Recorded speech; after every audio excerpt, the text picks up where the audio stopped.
Well, good afternoon, ladies and gentlemen. Welcome to Macon-Bibb County Commission meeting. This is the pre-commission acting as a whole. Today is Tuesday, November the 1st, and the time is about 4:04. We appreciate everyone being here today, and we do have several items to handle on the agenda.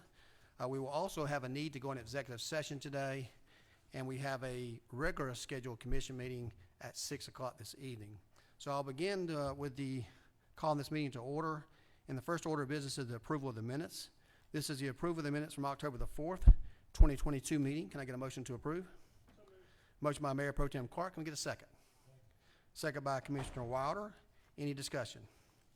Hearing no discussion, all those in favor of the motion, please say aye. Opposed, nay. That motion carries to be sent to consent agenda. Our next item is an item of old business. This is a review for the denial of Reliance Food Mart located at 3590 Napier Avenue. We have some information from our attorneys today, and we have a couple of cases that we may have counsel as well. So this time we'll hear from Attorney Michael McNeil. Thank you, Mr. Mayor. Yes, sir. So both of these items have already been recommended for denial by the commission. They've gone to a hearing, and they're back before the commission for final consideration today. We've got Attorney Bill Larson that's here representing the parties in both of these licenses.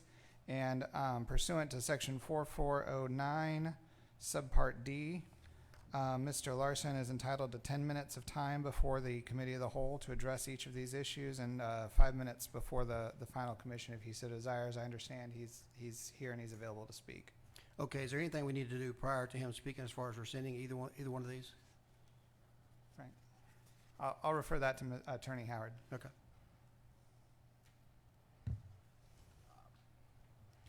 I mean, at this point, Mr. Larson will be able to speak. Okay. And then I'll give my updated recommendation on the licenses, and then the commission will be able to vote. Okay, thank you very much.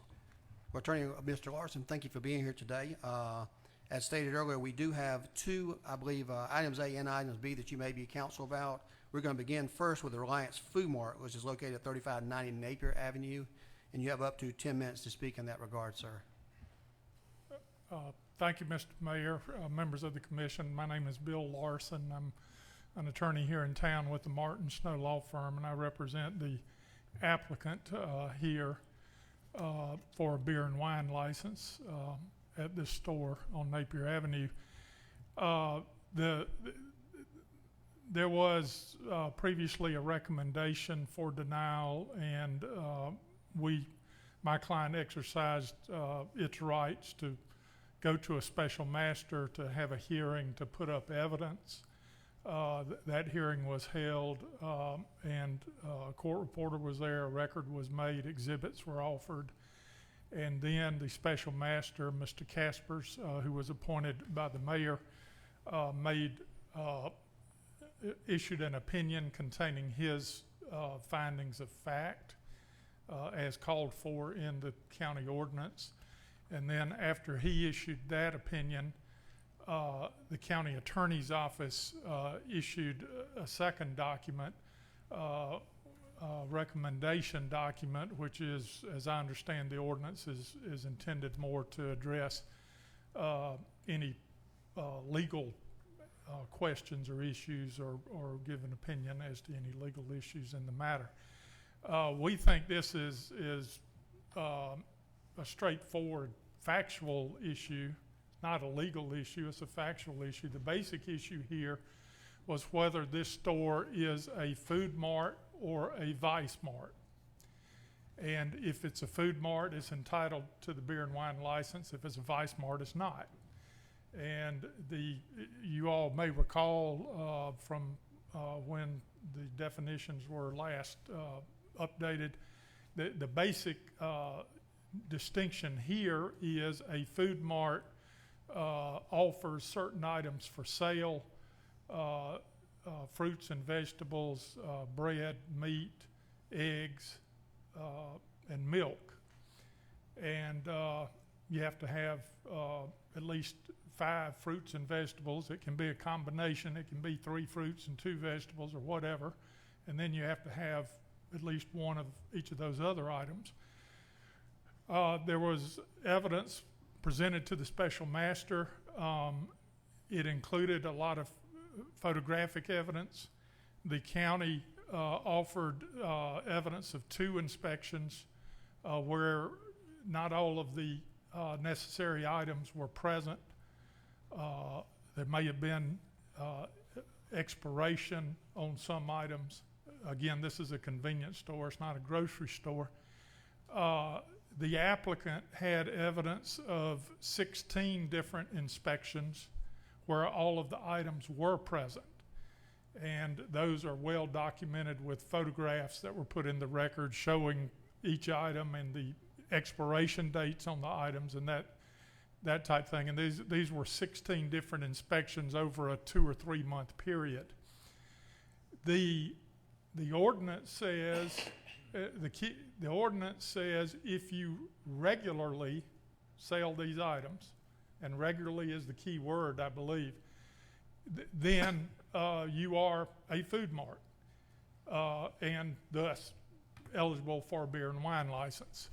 The ordinance does not say on every single day that anybody goes in that store, those items have to be present. It doesn't say that. It says you have to regularly offer those items for sale. And we believe the evidence presented to the special master as reflected in his report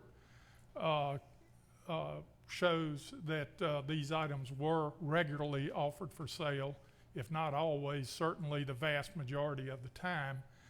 And the special master in his report, which you all have, it's just a 4-page report, but he concludes it by saying Reliance, that's the name of the store, Reliance has provided, and I'm quoting here, Reliance has provided sufficient evidence to demonstrate that it regularly meets the minimal obligations of a food mart as that term is defined in Macon-Bibb County's, in Macon-Bibb's Municipal Code of Ordinances, end quote.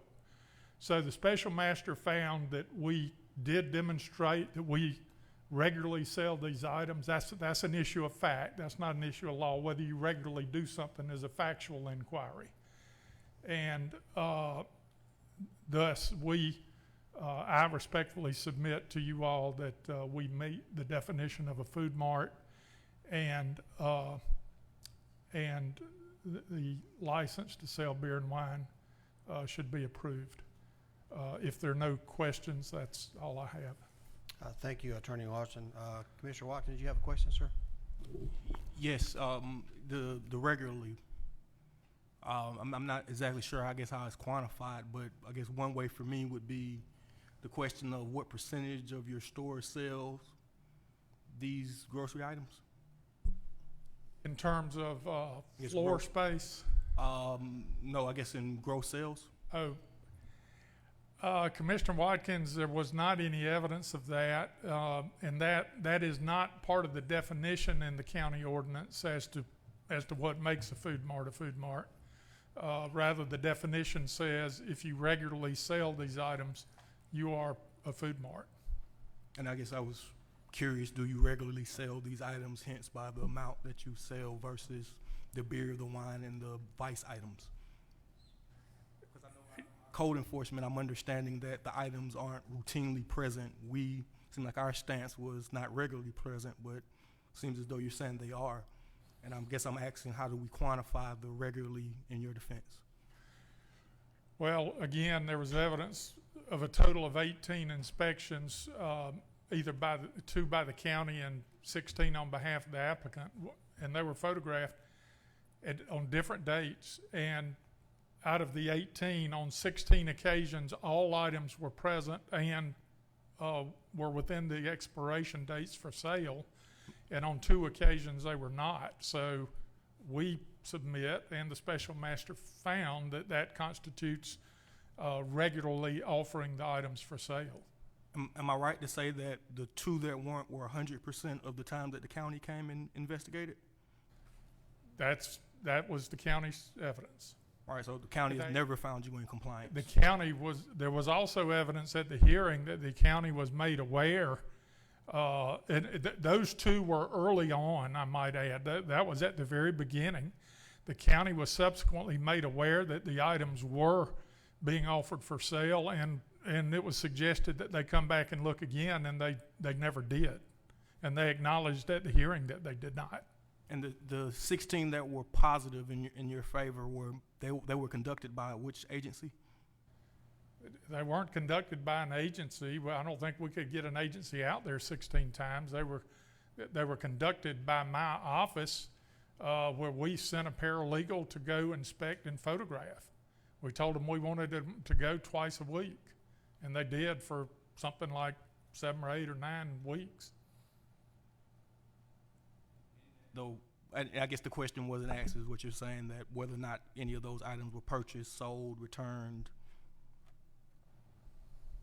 I'm sorry, I didn't follow like the that. receipts, like with those items that were, I guess, available, were they sold? Were they the pictures of the same apple 16 times, or were there invoices and receipts of transactions happening with the milk?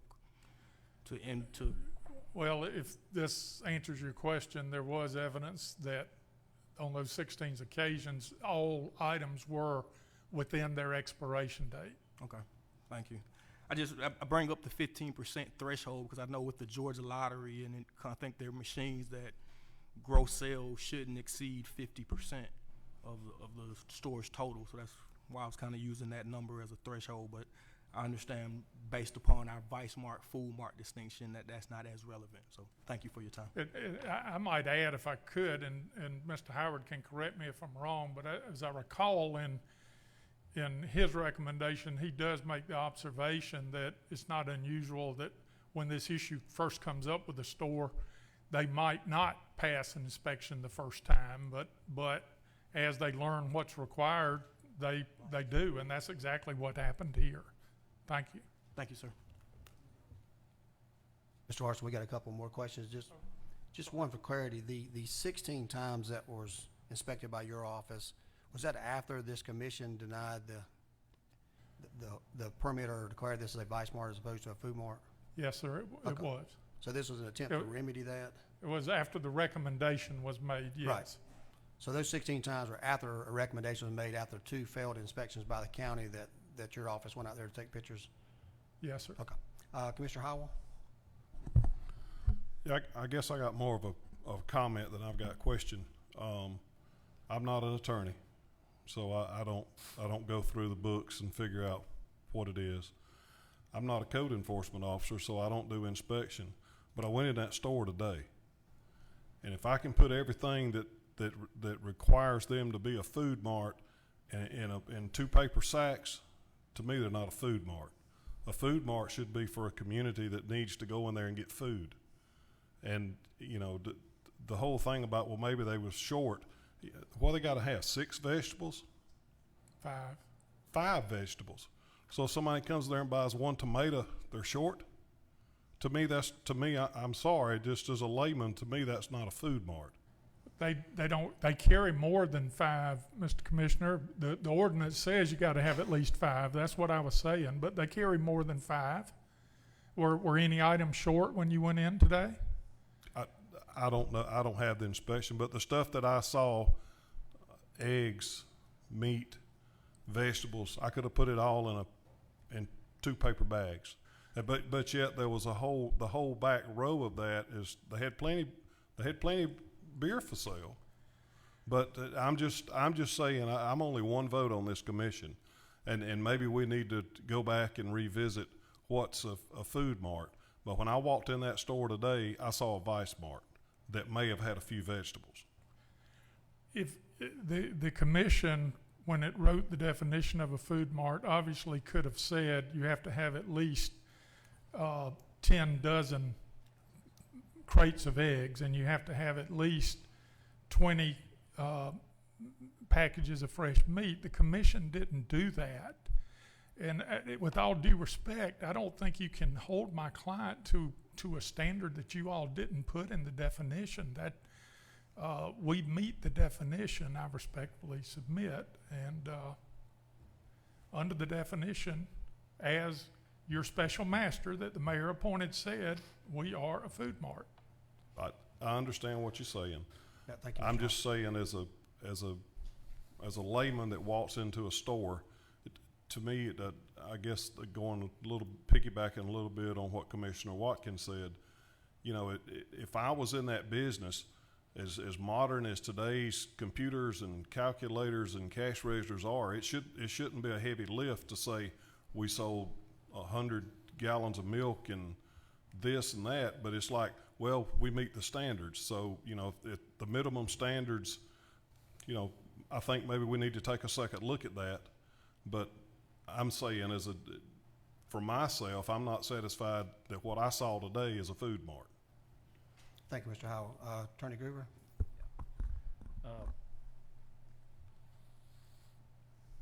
Mr. Larson, I'm looking at the recommendation letter from, excuse me, Mr.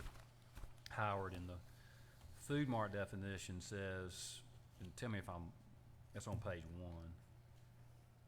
Food mart shall mean a retail store licensed by the Georgia Commissioner of Agriculture as a food sales establishment, which has a total retail floor space of at least 10,000 square feet, of which at least 85% is reserved for the sale of food and other non-alcoholic items, and which regularly sells at a minimum and other products at least 5 different types of vegetables, fruits, et cetera, et cetera. How do you interpret that "of which" for square footage being 85% related to the sale of foods? Well, How does that enter into this argument? a couple of things, Mr. Gruber. First off, that's not all it says. It says at least 85% is reserved for the sale of food and other non-alcoholic items. Right. That's potato chips, that's candy, that's whatever's in there. That's what I'm asking. Has it been established that has been met in this case? Either way? As I recall, the letter we received putting us on notice of the recommendation, and which triggered our right to a hearing, only raised the issue as to whether we were selling the food items. Okay. And that's what we responded to at the hearing. Is there any evidence either way on whether 85% of the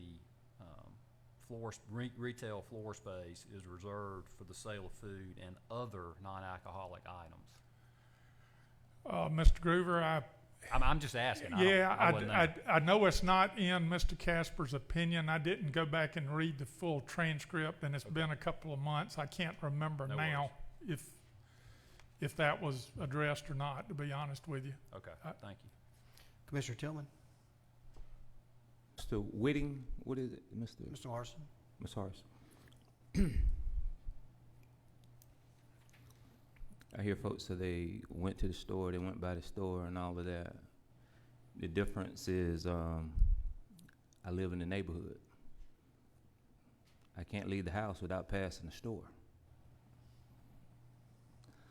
Matter of fact, last year I asked them to paint it because it was looking so filthy, because what we done over there in the neighborhood, resurfacing Napier and cutting back the trees on Mumford.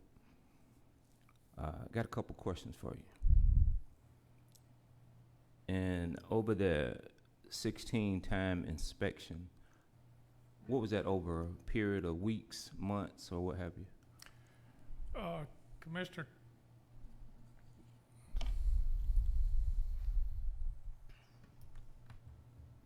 That your office Mr. inspected? Casper's report says Reliance presented photographs of 16 separate dates over more than 2 months. Okay. So it was more than a 2-month period.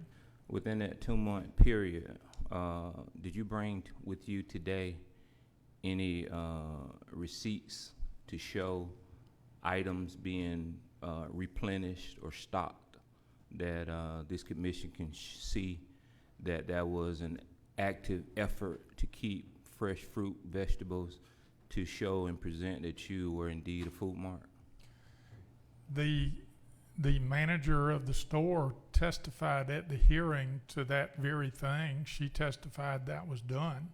What I asked you today, sir, was did you today bring us, a commission, a receipt or any receipts to show that items over the course of a month or two have been purchased regularly, whatever that is? Because one of the requirements, and I'll let you answer, but one of the requirements by the ATF office when we have alcohol sales is that those purchases have to be purchased through the distributor, and those alcohol licensees have to show receipts to ensure that they are in line.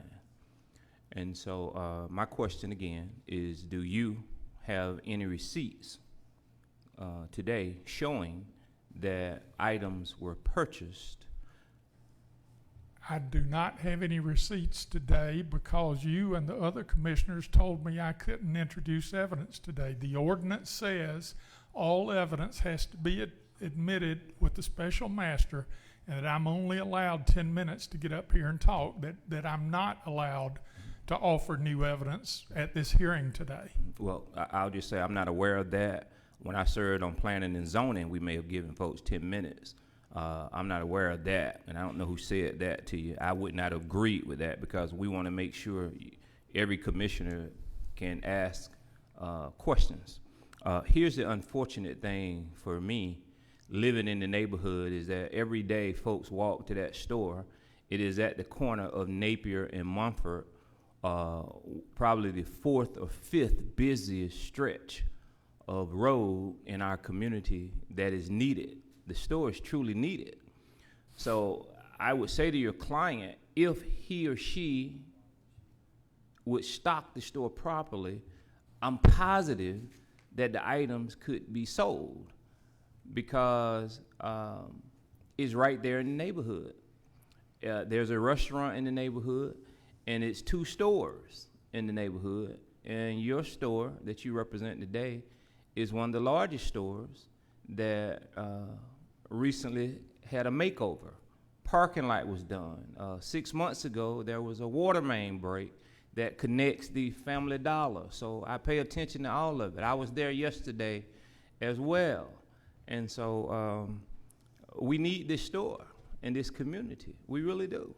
The folks need it. They walk every day. I don't know what's going to happen if the store closes, regardless of whatever they're buying. The problem we have is that you cannot allow children, seniors, to eat and purchase spoiled food and items because they have no means of transportation to get to the nearest grocery store, which is about 45 miles away. So regardless of what happens today, there's probably going to be an opportunity to fix this, and it needs to be conveyed to the owners that it needs to be fixed. It's going to be a problem. People are going to think that this commission has wronged them, and they're going to call us, and they're going to call me and Commissioner Lucas in particular because I live in the neighborhood. She's from the neighborhood. And so I don't know what we're going to do, but we cannot allow things like this to happen in a community that size, where everybody is family over there, everybody knows each other, everybody goes to church over there, and it is a good community. Thank you, And Mr. Chairman. so I'm just hoping that, we can get some true remedy Yes, sir. out of this situation. Commissioner Watkins, you had a follow-up, sir, and then we have Commissioner Jones, and we're going to finish this. Yes. I just wanted to speak as you mentioned the intent of the commission as the primary author of this legislation. When using the word regularly, what was the intent was to be able to service the community, not having a minimum of one piece of celery or one thing to make the minimum.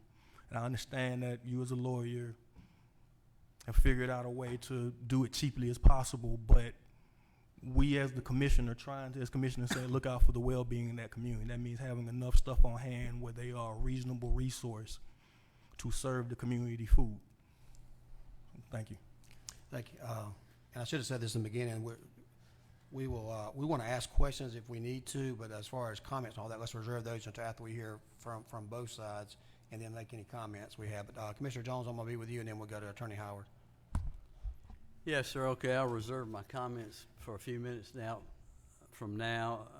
Mr. Larson, on the 16 inspections, those were done by paralegals from Martin Snow, and 16 different occasions. And did they give an inventory of, like we had 10 different items, or we had 8 of those.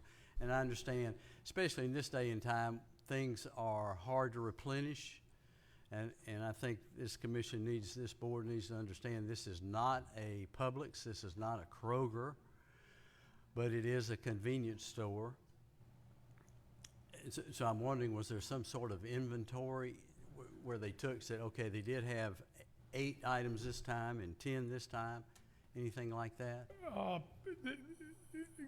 Commissioner Jones, there was not a written inventory. However, what they did is they used date stamping on the photographs, and there were multiple photographs of for each date, and those were introduced at the hearing with the special master. So on a given date, I can't remember now, but we might have had 6 or 8 different photographs showing different things, maybe more than that, including close-ups where you could actually read expiration dates. But no, they did not make a separate written list. We just tried to document it by photograph. If I could just say in closing, look, I mean, obviously I looked at the ordinance to see what was required, and I advised my client as to what they needed to do. And I'm sorry if I didn't advise them to do enough. I thought I was following what the ordinance called for, and recommended to them that they follow and continue to follow what the ordinance calls for. But thank you very much. Mr. Larson, I you, got sir. one final question, and I think Mr. Groover, a factual question. This then is we'll not, move to and this Tom. is not intended to be argumentative. I'm asking sincerely. Would the commission be entitled, within its rights, in your view, to disregard the evidence put in by your law firm based upon the fact that it's essentially photographs coming from an interested party, the owner or their owner's lawyer? Could the commission accept that or disregard it in terms of its ultimate determination? 2 things. Second, I'll answer it, but first, it wasn't just the photographs. We had extensive testimony from the manager who went through these photographs and testified not just what the photograph showed, but what her experience was she works there like 5 or 6 days a week. But there were no sales documents produced. I'm just asking. No, Okay. there weren't, and All right. Fair enough. maybe Okay. that's on me. Okay. But to get to the heart But of that gets to the question, which to is, if it's based on the owner's testimony and the photographs, could the commission disregard that based upon the obvious, and this is bias of the person presenting the I evidence? mean, Duke, I have to look at the ordinance again, but my recollection is the findings of fact made by the special master are binding as with regard to the facts. Thank you, Mr. Larson. Attorney Howard, if you'll come forward this time. Yeah, we got 2 other people ahead of you, Mr. Chairman. Yeah, we're gonna hear from Mr. Howard first, and then we'll move on to other questions.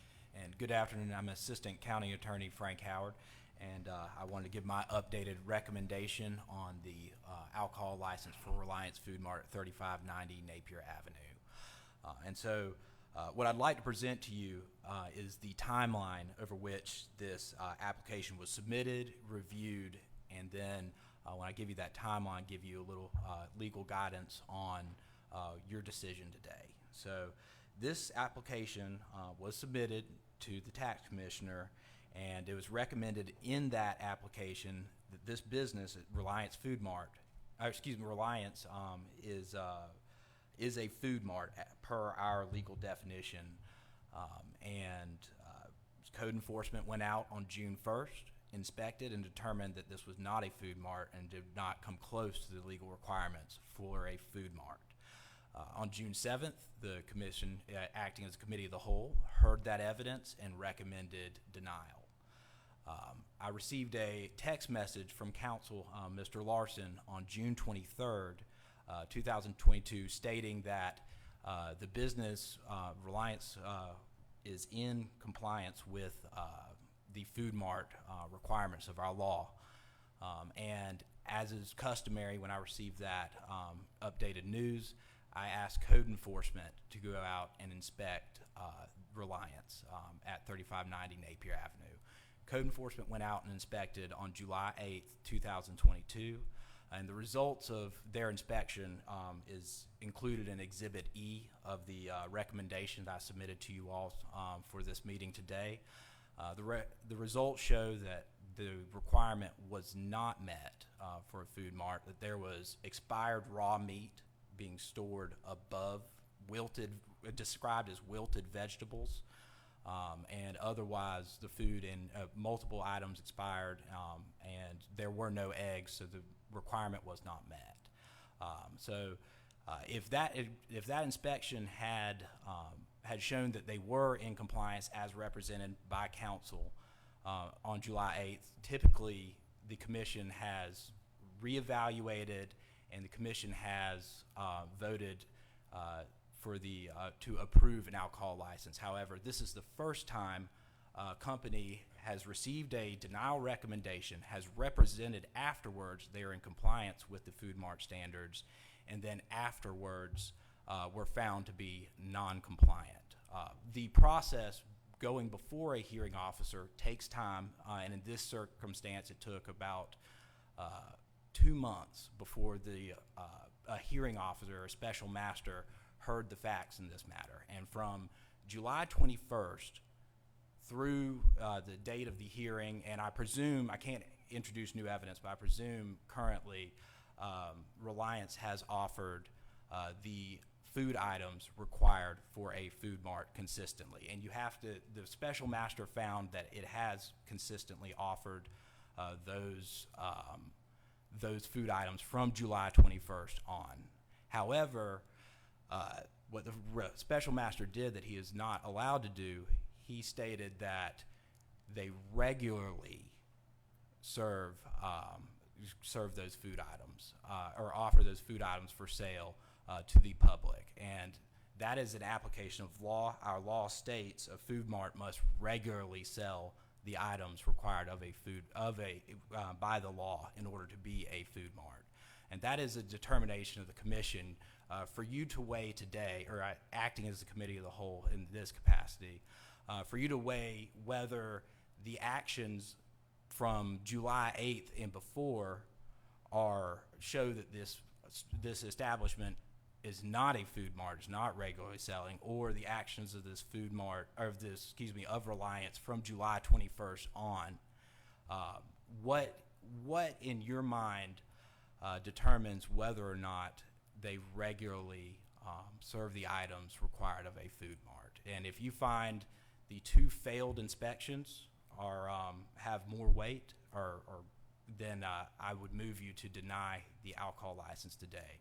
And if you find their activities after 2 failed inspections from July 21st on to be persuasive they are food mart, then I recommend you approve the license today. Thank you, Mr. Howard. I got Mayor Pro Tem Clark, and then I'll go on to Commissioner Tillman. Commissioner Tillman. Oh, I'm sorry. Commissioner Watkins. Someone could better explain the phrase application of law. I've heard both of them refer to it, and I'm not a lawyer. So. Well, you make the final decision. So all you're doing is listening to what you're hearing today and deciding whether or not either one of these parties has carried today, in your opinion, to decide whether or not you want to allow this food mart, Vice Mart, to continue or not. I think we're getting too deep in the law. We're not playing law today, but we really Mr. Larson has a chance to convince you, based on what Mr. Casper has presented on that day, that his client has met the regular condition and wants to continue to stay operating as a food mart. Mr. Howard has presented his claim that, based on the inspections that code enforcement did and what happened afterwards, the commission can use your own judgment to make a determination of whether or not you believe that is not sufficient and not regular enough to warrant the designation as a food mart, and therefore you can declare it a Vice Mart today. So I'm going to move on to Mayor Pro Tem Clark, and then we'll go on to Commissioner Tillman before we take a vote or not on this. I just want to, am I in order if I make a motion to designate it a Vice Mart today based on the irregularity of, am I out of order? This is I think after we completion of the questions that we have here, we'll entertain a motion from the floor on whether or not to uphold this. The denial? Yeah, denial Okay, thank you. or not.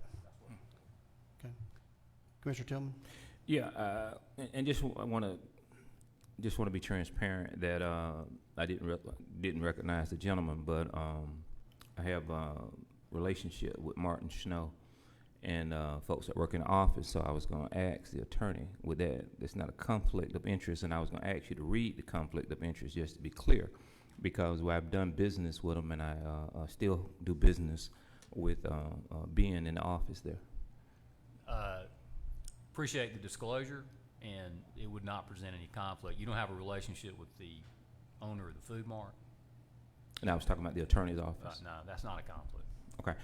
The other thing is, are we looking to your recommendation, Attorney Howell? We're asking to revoke the alcohol and license. Is that correct? You're determining whether to approve or deny an alcohol license. Okay. And my question is, there are not any gas pumps there. Why do we, and in denying the alcohol or beer license, the store is not precluded and have to close? It would not have to close. It would just be the location would be barred from acquiring or applying for an alcohol license for a year, and the applicant would be barred for applying for a license anywhere in Bibb County. And I'm sure for I've 2 heard years. this before, but from a public standpoint, why do we, when a store acts a certain way and they're not in compliance, whether it's coin machines or food not being served, why do we say we're gonna revoke the beer and alcohol license versus the actual license overall for operating? That's the discretion of the commission. I will say, in this, you'll be setting precedent with your decision today. This is the first time 2 failed inspections. That's not the correct answer to your question, Commissioner Tillman. I think we're going outside the scope of that. Attorney McNeil, you want to step up and give the correct explanation? The alcohol licenses are entirely different. They're privilege license as opposed to regular business license that we have, but I'll let the attorney do the attorney. Yes, sir, Mr. Mayor. So, speaking of the business license, that is legally speaking, it's just, business license is slang. It's just a receipt saying you've paid your taxes for the year. So there is no regulatory authority that goes with the business license whatsoever. The alcohol license, you guys have almost complete control over who can and can't sell alcohol. And so that's why that's not really part of the question for, shutting down the store entirely. If there was some sort of public safety issue or something like that, that might be another reason to shut them down, but that's also outside of the business license question. Well, and thank you for that. And Attorney Howard, let me apologize for you for even putting you in that situation, because that sometimes, and this is a shot back at the administration, that's why sometimes we need committees so we can get a clarification before we come out here and do each other like that. And again, I apologize, sir. Thank you. Not at all. Noted, Commissioner. Yeah, we're in a committee of the whole right now, so mission accomplished. Commissioner Jones?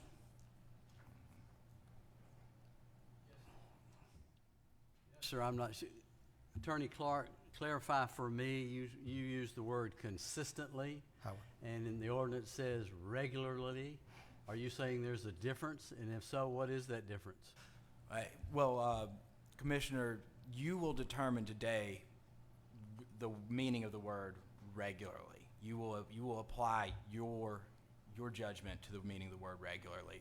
You are bound to follow the facts as found by the special master, and the special master did find that from July 21st on to the date of the hearing, I believe that was September 28th, that Reliance was offering the Food Mart items, and that was uncontroverted by Macon-Bibb County. September 8th, was that? 28th. 28th, I okay. believe.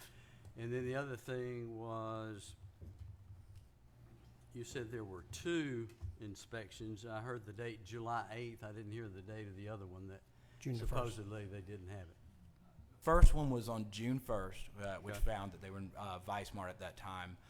And then the second inspection occurred after the recommendation of denial, after the business represented on June 23rd that it was operating as a food mart. There was a second inspection performed July 8th, which determined that the business was a Vice Mart at that time. Thank you, sir. Welcome. Commissioner Wynn, we have one final question from you. Yeah, just a very brief question. We keep throwing out this word regularly, and just look it up. It says with a constant or definite pattern. If we were to go to this store, I don't think we'd find a constant supply of these things we're talking about they need to have to be qualified to have a license for alcohol. And I think that we keep throwing that word out, but let's look at what it means. It means constant or definite pattern. Do they order foods regularly on a definite pattern? So I don't see that that's been happening, it doesn't sound like. Thank you, Mr. Wynn. Thank you. Commissioner Clark, you got a motion? Yeah, I'd like to make a motion to deny. Got a motion for denial of the application. We have a second. Second by Commissioner Bronson. Any discussion? Hearing it. I'm sorry. Information, Commissioner Jones? Yes, sir. This is the time for comments, correct? Yes, sir. Okay. We've got in the ordinance saying that 85% of is reserved for the sale of food and other non-alcoholic items, which regularly sells at a minimum and among other products at least 5 different fruits or vegetables, so that you can combine the two, raw beef, chicken, or pork. I'd be real surprised if we don't have a lot of violators, that 85% rule, they're in violation. I think that's the case. I think we need to consider that this is not a grocery store. This is not a Publix.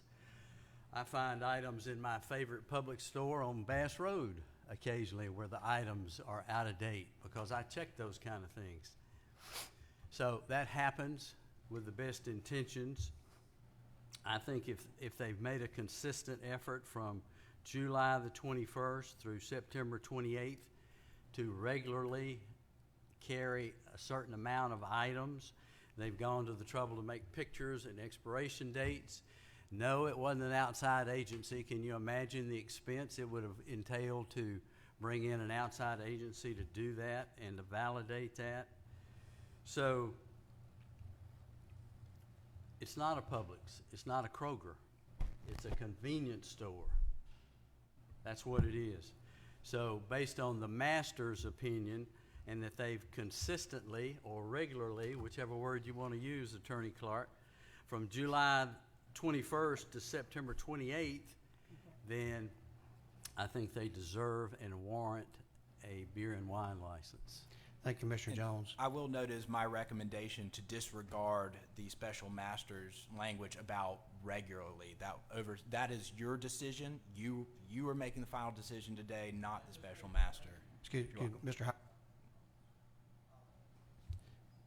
Mr. Lucas, did you have something before I go to Commissioner Tillman? No, if we approve the denial, then that means that for a year, this establishment is prohibited from having a license, an alcohol license. Is that correct? Yes, Commissioner. What are the other? That is one consequence. The other consequence is that the agent cannot apply for an alcohol license anywhere in Bibb County for 2 years. Okay, and this is the only cure for this problem. They've gone through the hearing and the master, all of that stuff. So there's no in between. Is that what I'm hearing? Oh, and excuse me, that was only for revocation. Well, this is Michael. There's a temporary license. Temporary license just expired. I'm going to defer to a senior assistant county attorney. It will just end. There will not be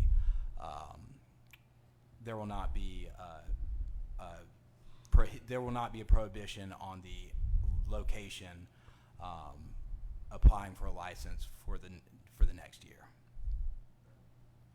and the agent will not be prohibited from applying for a license for 2 years in Macon-Bibb County. Or will not? Will not. Will not. Will not be prohibited from, Applying for a license in a year, for 1 year, and the agent will not be prohibited from applying for a license for 2 years. so if we deny, then that means, that says to that establishment, get your act together and then you can come back? Is that what? That is That was my only concern, that it was, all or nothing. And in that case, then, if denying makes them get their act together and abide by the law, then that's what we ought to do.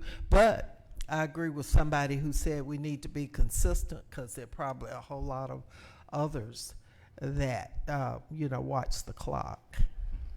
Thank you, Commissioner Lucas. I think this time we've had plenty of conversation on here, and I'll move to call the question. Can I get a second? Second by Mayor Pro Tem Clark. All those in favor of calling the question, please say aye. Opposed, nay. We're now calling the question. All those in favor of the denial proposed by Commissioner Clark, seconded by Commissioner Bronson, please say aye. All those opposed say nay. Motion carried 8-1. This time we're going to move on to the next item on the agenda. Mr. Tillman. For our record, that is not Attorney Clark. Yeah, that is Attorney Howard. We're going to move on to item B. Item B is a review of denial for Jaya Food and Gas, Inc., DBA Sitco, at 1893 Pinona Avenue, Macon, Georgia 31204. And this time I have one of our attorneys come forward to tell us what brings us here today. Commissioner Howard, Attorney Howard or Attorney McNeil? Mr. Larson, you're here on this case too, sir? Yes, sir. Yes, sir. Okay. I understand that we had a previous denial to serve alcohol at this location. This is a corner of Pinona and Mercer University at Sirius Academy, is that correct? That's correct. Okay, and it came back, we had a notice issue, given notice to the person here after the county denied that alcohol license, and therefore we need to rescind that to have this today here from Mr. Larson? That is correct. Okay. So he has the opportunity to speak on the matter. So, Commissioners, this time I ask you to rescind the previous revocation for a notice issue, so we can hear from Mr. Larson today, so you can make an informed decision on whether or not to revoke this alcohol license. So at this time I entertain a motion. Motion by Commissioner Wynn. Can I get a second? Second by Commissioner Jones. Any discussion? Hearing no discussion, all those in favor of rescinding, so we can, purposes of hearing from Mr. Larson, please say aye. Opposed, nay. Okay. That motion is now rescinding. Now we'll move forward with this here review of denial of Jaya Food and Gas, Inc., DBA Sitco at 1803 Pinona Avenue, Macon, Georgia 31204. And Mr. Larson, we are here with you, sir, on why this should not be revoked. Right. Thank you, Mr. Mayor. One thing I wanted to talk about on this one anyway that I think is relevant to the question Commissioner Lucas just asked. There is a provision in your ordinance called conditions in lieu of denial or revocation.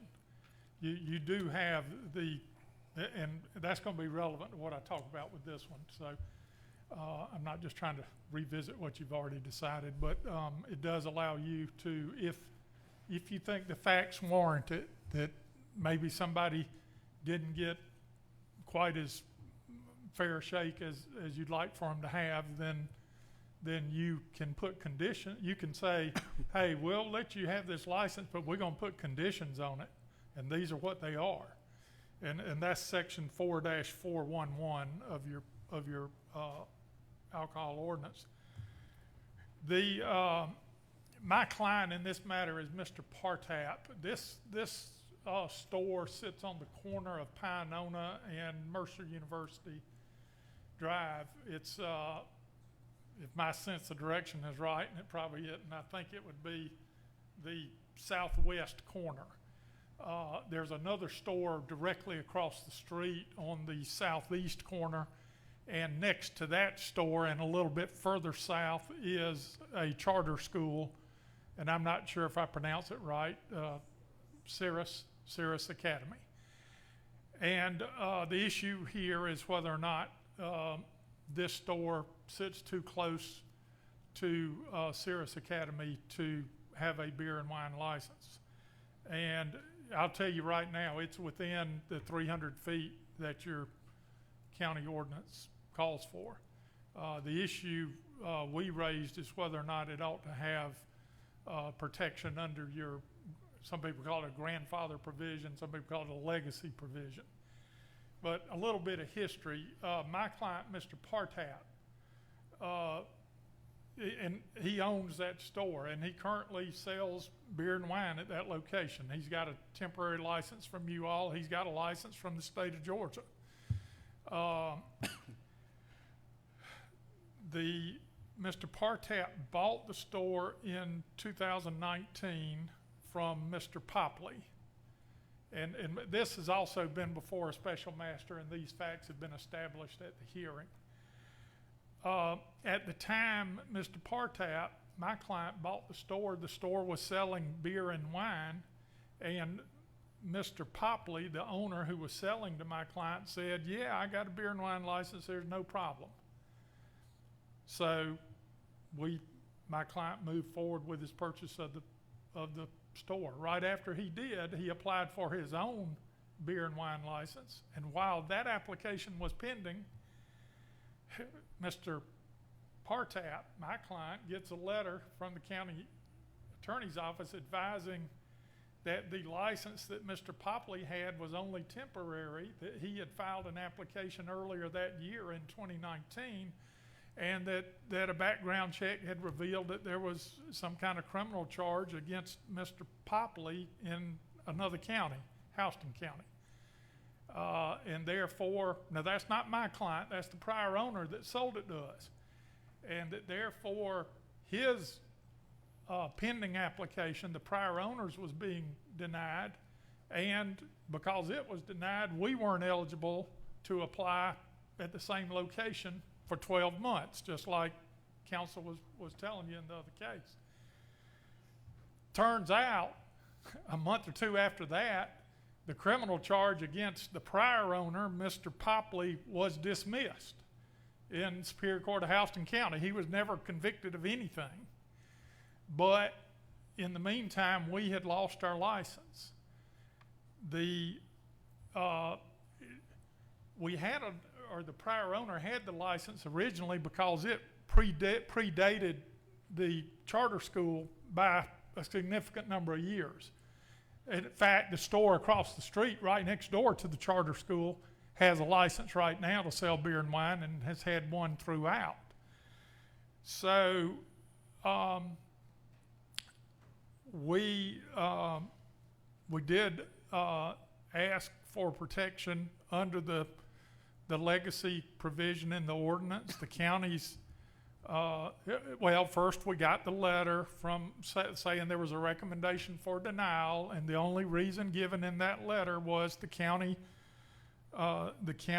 ordinance, section 4-122, which talks about proximity to a school, and it also has the grandfather provision in it. So the client came to see me, and I requested a hearing on it, and we went to the hearing. We felt like there was some ambiguity in the grandfather provision. The special master, who is a lawyer, by the way, in both of these cases, agreed with us. He says in his report, at the end of his report, and I quote, well, first he says there's ambiguity in the county ordinance. Then he says, and I quote, the commission has discretion to approve or deny Jaya's application. We're here asking you to approve it. If you feel like you need to put conditions on us under that other section I just mentioned, Commissioner Lucas, the 4-411, please do. But this, my client bought a store thinking he had a beer and wine license, and part of his economic success is dependent on that. And it turns out, through no fault of his own, he didn't have one. Now, he's got one at this moment because when he applied earlier this year, he was given a temporary license. But if you all deny him, that goes away. So I would ask you again to question the county attorney's opinion. Also now raises an issue about the state grandfather provision, but that wasn't the letter we got that we appealed from, that we got the hearing on, was about the county provision. We went to that hearing before the special master. All that was talked about was the county provision. We put up evidence, they put up evidence. The special master rendered his opinion. After all that's over and it's too late for us to do anything else, the county attorney's office says, well, maybe there is an issue with the county ordinance, but what about the state ordinance? Well, the state has given us a license. We've got a beer and wine license from the state of Georgia. That's not an issue. So we would request that the license be approved. I'm happy to try to answer any questions. Thank you, Attorney Larson. I want to have a couple of questions perhaps for you from commissioners, but I want to ask them to ask you questions only specific about this situation, not to get any kind of debate about what our policies are or any comments about whether they are for or against at this time. It's too premature to do that, but they have specific questions for you. I'm going to allow them an opportunity to ask a couple of those before we hear from Mr. Howard. Commissioner Watkins, you have a question, sir? All right, let me scratch out the comment part of my speech. I'm curious about you mentioned that this was a purchase. Was this a purchase of the business or the actual real estate, the land and the physical building? I believe it was the business, Commissioner Watkins. So would I assume then that Mr. Popoli is still the tax record owner? I don't think so, because I'm not sure that he was the property owner in the first instance, but I'm guessing a little bit. I'd really have to check that. Okay, but I guess in this regard, your client leases at least, or you're not sure about that part? I might find the answer to that.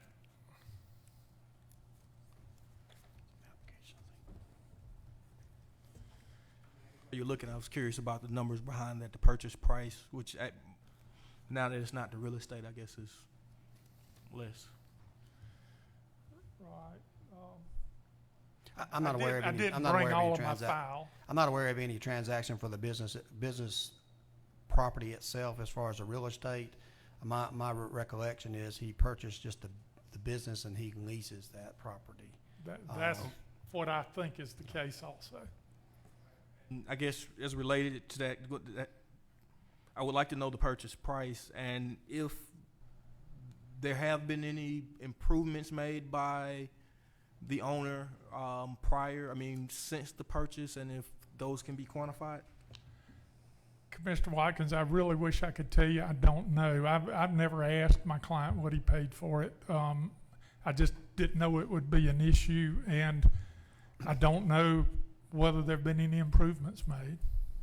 All right, and I guess getting away from why I'm asking, but does your client, is this his single ownership of business of this type, or is he owner of multiple, convenience / food mart / Vice Mart businesses throughout the community, to include the one we just got through talking about? I think it's single, but he testified at the hearing, and Mr. Howard was there, and we do have a transcript, and I'm sure Frank can correct me if I'm telling you wrong, but, and I know I sound unprepared, I apologize. I think it's his only business, but I'm not sure. Thank you, Mr. Walker. I think he's just trying to make sure this is an arm's length transaction. I think that's the main reason. Because as we talk about possible provisions, if that's the route we're going, Right. I would like to know, because I've always considered the place to be kind of intimidating in its aesthetics features at minimum. Mr. Commissioner Clark. When did your client purchase the property? It was in mid-2019. Okay. That's your only question? Yeah, that's it. Commissioner Jones? So we've established, or is this a fact, that both this place, Java, and the one next door were already there before Cirrus Academy? Right, it's not next door, it's across Pinona, but directly across on the other The corner. distance. Right. Within the distance. They were both there with a beer and wine license before Cirrus Academy. Yes. Okay, thank you. I think the question is whether or not this one was interrupted with some type of event that happened where that license for your client was lost through the title. Well, it was lost because of the criminal charge against Mr. Popley, because what happened is, on the one hand, you've got this rule that if a license is lost, you've got to wait a year. But on the other hand, under the grandfather provision, you've got this rule that if you've waited a year, you've waited too long. Right. So you can't do both. And then you have the state rule. So Attorney Howard, we'll hear from you briefly before we have any other questions for further debate. Thank you, Mr. Larson. If I could add, Sure. Mr. Mayor, my recollection is Mr. Partat, my client, applied again in 2020, but was told it's been more than a year, so you don't get the benefit of the grandfather provision. That's exactly what happened to him. He was told on the one hand you got to wait a year, but then when he waited a year, he was told he waited too long. Okay. Thank you. Thank you, sir. Mr. Howard. Good afternoon again. I've came up here to say basically about what Mr. Larson just said. The license was revoked in June 2019, and it was nearly 3 years later when the license was applied for. We both agree it's within 100 yards of Cyrus Academy. Cyrus Academy has been operating since about 2017, so the operation date isn't really at issue here. And so, Georgia law requires that you all deny this alcohol license because this application, because this location did not have a alcohol license at any time during the 12 months immediately preceding the application that was most recently filed. So I have no further statement on that matter. Thank you, Mr. Howard. I see Mr. Larson shaking his head, so I feel obligated to let him respond to that particular state argument there. Well, you know, the county has a grandfather provision and the state has a grandfather provision. When we got the letter, we were told it was being determined under the county provision, and that's what we went to the hearing on. And the way the county measures, it is within 300 feet. It's 200 and a little over 200 feet. The state measures a different way. It measures to the front door instead of to the nearest wall of the building. I don't know what it is under the state. Y'all didn't, when the county attorney wrote my client a letter saying we're recommending denial, the only thing that was cited was the county ordinance, and that's what we went to the hearing on.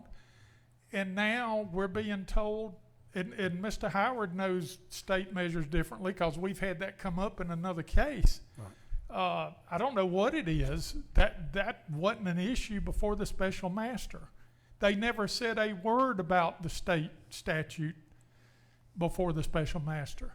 Again, you can grant with conditions. I don't know if there's some way to incorporate some kind of condition that has something to do with the school. You know, the hours of sale or something, but I would request that you you know, all I can say is my client he thought he was buying a store with a beer and wine license, and he doesn't have one. Thank you. I understand. Thank you. Mr. Howard, you want to clear something up real quick, sir? I do. I will say that the temporary license should not have been issued in the first place. It did not meet the distance requirement at that time of the application. So It was wrong for them to even have, did not lawfully have a temporary license at the time they received that after their May application was filed. Okay, thank you. Mayor Pro Tem Clark? Yeah, I would, the reason I asked earlier about what time or when the timeline of purchase was that our code section, as I understand it, section 436 lists other criteria declared to be in the public interest that we can consider upon denial or approval of a license. And in that list, if you go to section 36.8C, it says whether such offense occurs, the use of brandishing or of any firearm or other weapon. On February 1st, excuse me, I'm just swapping tabs here. On February 1st of this year, WGXA has a headline that says, "Fight at Macon gas station ends in shots fired. Suspect sought at a Sitco in Macon at 1803 Pionona Avenue." Further in 436.4, it gives the other criteria that we can consider in the public interest is the distance of the premises on which the license is to be used is from other premises of which similar license has already been granted, which is, we've said before, is across the street. Those two alone, I think, merit our consideration of a denial, and if it's a proper timing, I'd like to make that motion. I entertain a motion. Can I get a second? Any second to denial? Have a second by Commissioner Watkins. Commissioner Howell? I guess I have one question. Not the guy that owns the store now, but the previous owner had a case brought against him in Houston County, correct? Yes, sir. And that case was later dropped, right? Yes, sir. Do we know when that case was dropped?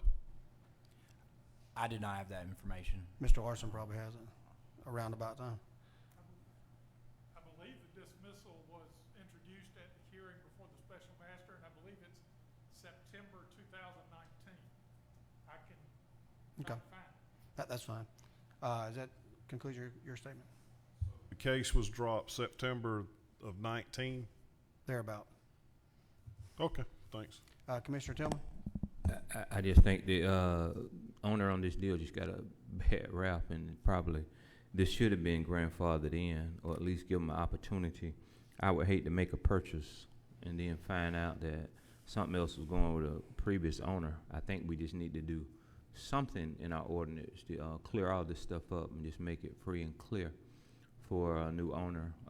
But I just think that we've just had so many issues and concern that this stuff just may be trickling down to all of these things, because we might just be fed up with some of the stuff we're hearing. Thank you. Thank you, Mr. Tillman. Commissioner Jones? Yes, sir. Attorney Frank Howard. How's that, Commissioner Tillman? There you go. Given the fact, I don't like alcohol licenses within, was it 300 feet?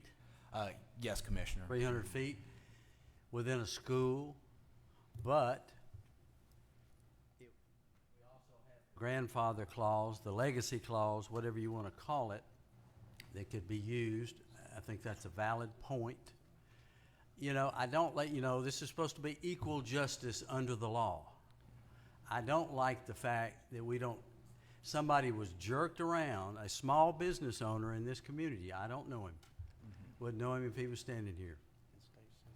But a small business owner has been jerked around because he was given a temporary license and told he had to wait, and then the rug was pulled out from under him. And he bought, the fact that beer and wine was sold at these two locations, this location in particular,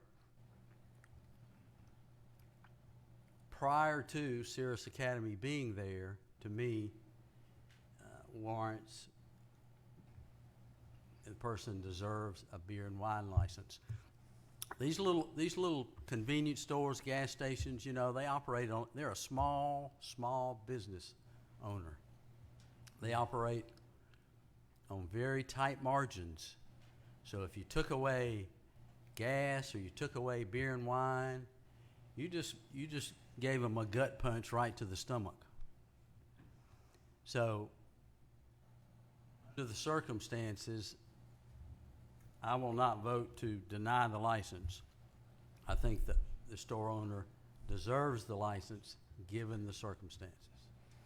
Thank you, Commissioner Jones, and I think, I'm not sure how the state works, but getting back to the previous question that was asked before, because we're talking about small businesses, isn't this the same particular owner that has the license over at M&M Grocery? I'm not familiar if that's the same owner. I will say that licensure is publicly available information to potential buyers, and whether or not licensure was obtained or was present at that establishment is publicly available information, and a license has not been held at that location since it was revoked in June 2019. Okay. Commissioner Watkins?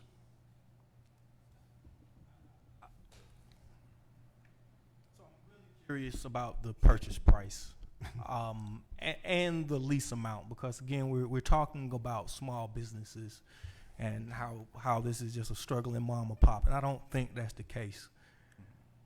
I can remember the ownership of Popoli, and I find it peculiar that we didn't purchase the building outright, but in the middle of a court case, there was some type of sale of the business itself, but not the land or the real estate for a price that's not readily available. In other instances on this same street, we've seen these type of stores having leases amount in excess of $5,000 a month. This is not a normal thing if all you're doing is selling small chips and stuff. Again, what these Vice Marts are mainly doing is selling beer, wine, lotto tickets, and lotto tickets. That's where we're making our money, and the margins are extremely high in that space. This is a school right next door that's trying to educate elementary school age kids. And that's not the only public resource available. I think the Central Georgia Tech is right next door to it, even though it's not within the 300 yards, but it's a constant walking space of little kids. There's a lot of evidence that have shown that those type of advertisement, that type of availability is not a candy shop. It's not anything in there but bad things that if kids walk by every day will eventually or have some propensity to maybe go to, and that's what we're trying to stamp out. Back when, the only reason this happened, Hamilton School closed. Back in the 90s to 2000, Hamilton School was right there, and neither one of these stores operated by serving alcohol or wine. They ran clean stores. Hamilton School closed up for a couple years, and then Sirius Academy came in. In that window, both of those stores started applying Mr. Popoli and whatnot. Mr. Popoli got in serious, and I understand, let me not go into that, but that was a serious case around machines for our community. He might have been found innocent, or the case was dismissed, but that was a serious incident involving multiple stores that magically got bought from up under him, that allowed the business to continue to operate financially, even though ownership changed, which has always been strange to me. And today, a new owner is here saying that they have a problem. And again, I want to know what the dollar amounts are. That's very serious to me if I'm gonna vote yes. Thank you, Commissioner Watkins. I do know that we got an order today on a case that, is it Barmy Parlap, is that your client? Mr. Partap. Partap? Okay. First name? The B.A. something? B-H-A-N-U, I believe. Okay, that's the same name listed on this M&M, so I'm not sure that's the only place that he owns, the one that we just had the nuisance action on. So, Mayor Pro Tem Clark? I'd just like to call the question. Okay, we have a motion to call the question. We have a second. Second by Commissioner Wynn. All those in favor of calling the question, please say aye. Opposed, nay. That motion carries. We'll now entertain, actually, we're already got a motion and second on this order here, so we'll take a vote. All those in favor of approving the denial, please say aye. Opposed, nay. I got nay from Commissioner Jones and Commissioner who? Wynn and Lucas. Okay. That motion carries 6-3. Thank you. What's that? You said no? 5-4 it carries. All right, thank you. Gonna move on. Thank you. We'll take all the appropriate steps necessary to provide notice, and we'll move on accordingly. We're going to move on to new alcohol beverage license. Since we've an hour and 20 minutes into the meeting, we're still on alcohol. New alcohol beverage license for the Pine Brook Spirits located at 4448 Forsyth Road, Macon, Georgia, 31210. Is that a recommendation for approval?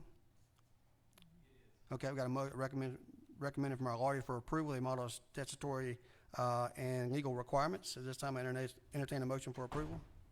Can't talk. We got a motion for approval by Commissioner Wynn. Can we get a second? Second by Commissioner Howell. Any questions? Hearing no questions, all those in favor of the motion, please say aye. Opposed, nay. That motion carries to be sent to consent agenda. Item B is a new alcohol license for VARJ1 LLC doing business as Triangle Food and Gas located at 2112 Millerfield Road. Is that legal recommends approval? Can we get a motion to approve? I'll make that recommendation. Do we have a second? Second by Commissioner Howell. Any discussion regarding this item? Seeing no discussion, all those in favor of the motion, please say aye. Opposed, nay. That motion carries to be sent to consent agenda. Item C is a new alcohol beverage license for Sri, can't pronounce the last name, LLC DBA Bilo Mart, located at 893 Riverside Drive. What is the recommendation? Recommendation for approval? We have a recommendation for approval by attorneys. Can we get a motion? Motion by Commissioner Wynn. Do we have a second? Second by Commissioner Jones. Any questions? Seeing no question, all those in favor of the motion, please say aye. Opposed, nay. That motion carries to be sent to consent agenda. Item D is a new alcohol beverage license for Corner Grocery located at 2057 Walnut Street, Macon, Georgia. I think we have a different recommendation on this item. Can you tell us a little bit about that? And yes, Mr. Mayor, on this store, they claim to be a food mart in their business, in their alcohol license application. However, code enforcement went out and did an inspection on that store and determined that it is a Vice Mart. Therefore, I recommend denial of this license. Okay, you heard the recommendation from our attorney for denial. We have a motion to uphold that denial. Motion by Mayor Pro Tem Clark, second by Commissioner Howell. Commissioner Howell, any questions? Seeing no questions, all those in favor of the motion, please say aye. Opposed, nay. That motion carries and we sent where it needs to go. Item 4A is a resolution submitting Dr. Monique Davis-Smith, Steve Kruger, and Dr. Bill Tift as a slate of nominees to serve on the Macon-Bibb County Hospital Authority. As my motion, can I get a second? Second by Commissioner Wynn. Any discussion regarding those items? Hearing no discussion, all those in favor of the motion, please say aye. Opposed, nay. That motion carries and will be sent to consent agenda. Item 5A is a resolution authorizing the acceptance and installation pole-mounted projector system in Rosa Parks Square as donated by the Macon-Bibb County Bicentennial Committee. Commissioner Bronson wants to make that motion? Got a motion by Commissioner Bronson. Do we have a second by Commissioner Lucas? Any questions? Okay. Let me tell you a little bit more about it. Commissioner Wynn, I'm sure you're going to ask the question. First of all, I'll say the Rosa Parks Committee met and they approved this item. This is a device that they're considering for placement into the Rosa Parks Square that will display movies, video, et cetera, related to the bicentennial, but can be used for other purposes on the side of the auditorium at no cost to Macon-Bibb County, and they have private donors that's going to be paying for this. Where is it going to be in that premises? At a location specified in the middle of that to get the display. They're doing the testing now, so it may or may not happen, but we need to give them permission to do that because the third party is going to be placing it in there. And it's a permanent structure? It could be removed. Doesn't have to be permanent. A It's little just a more about pole. it. It's about Okay. a 60-foot pole. Well, I can handle that. Okay. We have a motion and second. If no further questions, all those in favor of the motion, please say aye. Opposed, nay. That motion carries and will be sent to consent agenda. Item B is a resolution approving the update to the Macon-Bibb County Comprehensive Plan as required for the Georgia Department of Community Affairs. Mr. Brown, I see you here. Thank you for waiting patiently here today. We came here just a couple of weeks ago. There were some still working on the plan, and I think that's been finalized now, and we're running into a time issue. We need to have a vote on this tonight. Is that correct? Yes, sir, Mayor and Commission. The last time we were here, we reported that DCA was in receipt of our comprehensive plan that they asked us to make some revisions to. On October 26th, DCA informed the Middle Georgia Regional Commission that the 2022 comprehensive plan adequately addressed those concerns, and that it meets the minimum planning requirements for local government status. Okay, so you've received the go-ahead and you're asking this commission to approve that? Yes, sir. Okay, you've heard the recommendations. Is there a motion? Motion by Commissioner Lucas. Do we have a second? Second by, who is that? Commissioner Bronson? Commissioner Watkins, you have a question? Yeah, I know you're working on multiple plans, so forgive me if I'm mixing them together. I know there was one where there was community input sought and there was online goals. Right. Is this that one? Yes, sir. How did the comprehensive community end plan. up finally responding? In terms of the online survey results that we received, it was just right at about 200 responses that we received in terms of the online participation. Okay, thank you. Thank you, Mr. Watkins. Any additional questions? Seeing those, Commissioner Lucas, is your light not working?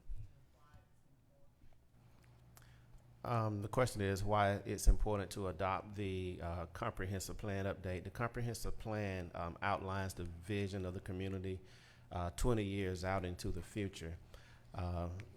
Based on the 2017 new regulations and the planning requirements, we are to revisit the comprehensive plan every 5 years, just to make sure that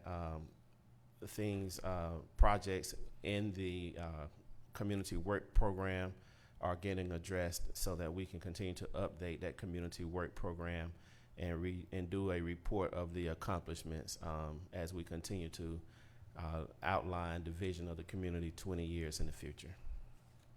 Thank you, Mr. Brown. Commissioner Lucas, does that satisfy you? You think so? Okay. We have a motion and a second. All those in favor of the motion, please say aye. Opposed, nay. That motion carries to be sent to consent agenda. Thank you very much for being here. You're welcome. We're going to move on to 3 street lights. I see our Director of Facilities here, Mr. Rob Ryle, so we'll go through the first item first. I'm sorry. They're telling me I missed 6A, so let me go back. Moving right along. We'll do 6A real quick, and then we'll bring you up, Mr. Riles. 6A is a resolution authorizing the acceptance of fiscal 2022 Homeland Security Grant from the Georgia EMA and Homeland Security Agency, GEMA, in the amount of $10,000 with no local match. I have a motion to approve. And it's also sponsored by Commissioner Bronson. So we have a motion and a second. Hearing no discussion, all those in favor of the motion, please say aye. Opposed, nay. That motion carries and will be sent to consent agenda. Now we'll move on to item 7A, which is a resolution approving a request for the installation of 5 streetlights to be installed along Sioux Drive and Sioux Court pursuant to Article 10 of Chapter 29 of the Macon-Bibb County Code of Ordinance to be paid from the Facilities Management Budget Services to Government. That is my motion. Can I get a second? Got a second by Commissioner Bronson. Any discussion? Hearing no discussion, all those in favor of the motion, please say aye. All those opposed, nay. That motion carries and will be sent to consent agenda. The next 2, I think, were recommended for not approval, and I'll go ahead and read those, and then we can have Mr. Riles respond to anything that he needs to if you have any questions. Item B is a resolution denying a request for the installation of additional streetlights to be installed along Fairway Drive pursuant to Article 10, Chapter 29 of Macon-Bibb County Code of Ordinances and the Facilities Management Services. We have a motion to, this is actually a resolution denying that request. And I'll have Director Riles, if you don't mind, come up to the podium, sir. I know you included some of that documentation in your response that perhaps the commissioners received, but what's the basis for the denial on this one? As indicated, and thank you, Mayor and Commission, for allowing me to speak on our recommendation. This decision is in accordance with the Macon-Bibb Street Light Ordinance and distancing and saturation levels, adequate saturation of street lighting. According to the ordinance, we have a standard in the ordinance that we go by, and according to the standard that we've applied consistently, there's adequate lighting on the street. Basically, translates into street light every other pole on the street. Okay. So you've done an inspection on there. You looked at our ordinances, and based on the new way we do the street lightings, without the petition requirement, without the monetary requirement, is your opinion that this ordinance on behalf of the administration should be denied? Yes, sir. Okay. Any questions, Commissioner Lucas? The folks in that area work really, really hard. There's a really, really strong neighborhood association headed by Ms. Neely, and she has been been here before requesting different things along, and one of those was additional street lights. Can you address how you go about making ma'am. the determination that there's adequate light, and just saying that on every other pole, that's not sufficient? What I'd like to know is how you go about making the final determination. Yes, ma'am. I'm familiar with the neighborhood association. As a matter of fact, we addressed additional street lighting in that neighborhood in just a couple of years ago, 2019, Yeah. and added additional street lights and all based on the ordinance. We use in determining adequate saturation, we use the American National Standard Practice for roadway lighting. That's our standard, and to increase that standard of adequate saturation, basically be to put a light on every pole. That's not only our standard. If we were to get Georgia Power to go out and look and design street lighting in the neighborhood, their saturation level is the same. About every other pole that their Georgia Power pole. Okay, I know years back, there was someone who actually went into the neighborhood at night, rode the neighborhood at night to determine where the really dark areas were. And it was more than just every other pole. So was any of that done? Because now you're going to hear these same questions. We're going to hear these same ones from the neighborhood association. Yes, ma'am, absolutely, and I'm confident in our assessment of adequate saturation.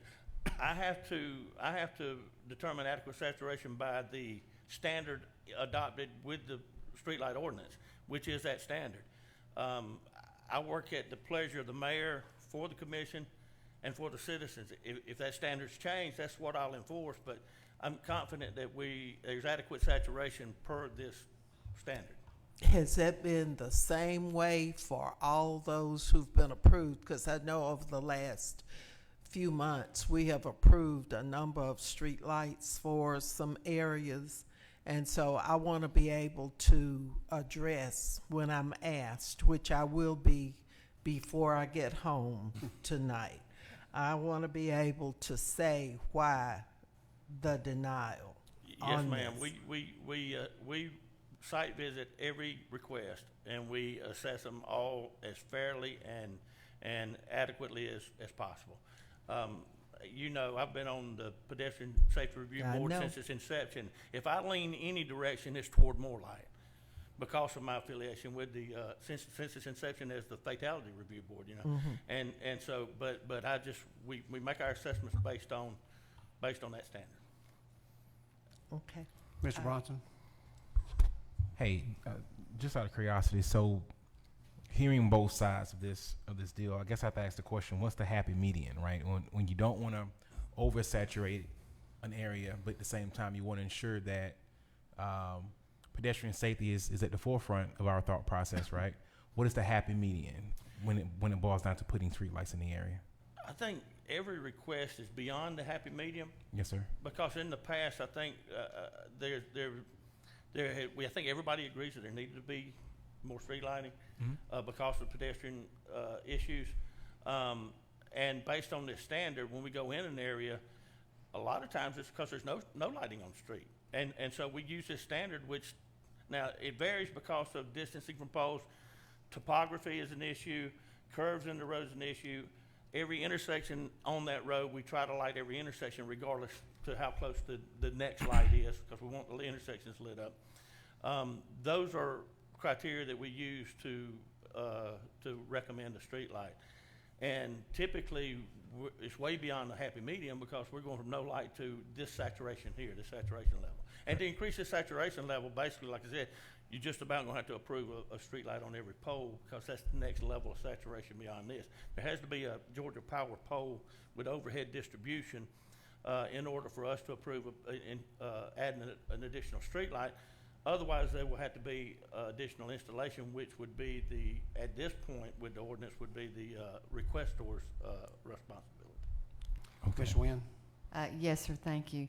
I know that when I walk through my neighborhood at night, and I have done that, it seems like my street lights are too far apart because there are dark spots still on the road that would make you nervous. But we use, this is a strange question, do we use standard lighting, or is there's up lighting, down lighting? Or do we use the best lighting system? Maybe if it was another lighting system, the light would spread farther? Well, the standard for street lighting has a bug rating. That's a backlighting, uplighting, and the glare. Those are the three things that are levels of lighting that are used to put a street light in a particular category as better or worse. These are the best bug rating fixtures, and we covered all of that when we went from our old type of street lighting to LEDs. It's the same fixture that Georgia Power also decided to use. They're Phillips road focused fixtures, and a lot of research and development put into focusing the light on the road because that's what they're there for. It's hitting your granddaddy's street light, so it's not going to light 360 degrees and give security lighting in yards. And sometimes I think that's what people are looking for. So the new lighting we put up is the same as what we're talking about on this street? Yes, ma'am. The new standard, the LED standard, Okay. the same one that Georgia Power uses. Yes, ma'am. Okay. And as a matter of fact, these would be Georgia Power's infrastructure. Would be their lights, so same ones they use when they converted to LED. Is that considered down lighting? Yes, yes, ma'am. Okay. And then, like I said, the research and development for these fixtures is to focus the light primarily on the ground to do away with the light pollution. Thank you, Mr. Riles. Yes, ma'am. Mr. Watkins? Thank you, sir. And I hear you saying every other pole, but I'm going to need that quantified a little bit better for me. I guess how many existing lights are there now, and what was being debated? How many new lights were being requested or debated being installed? When we got the request, to my knowledge, there was no amount of new fixtures, but to put the amount that's in here now and the amount that's desired would be a light on every pole on that street. And how many lights are on the street now, and then how many would that be?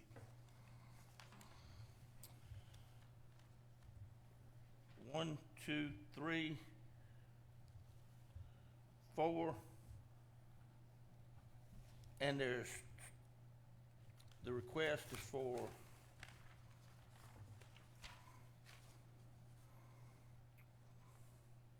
there's no number given, but the amount of poles that So is the street more than a mile long? I'm not sure. Half a mile. So, right. The distance from each pole, I assume, says it's a half a mile. So No, standard distance from a pole is about 75 yards. okay. So And when you say you're denied, there are 4 lights on the street now, and they didn't ask for a particular number of lights, but you're saying that they absolutely can't use 1 more, 2 more in any of them corners. We just flat out denying it.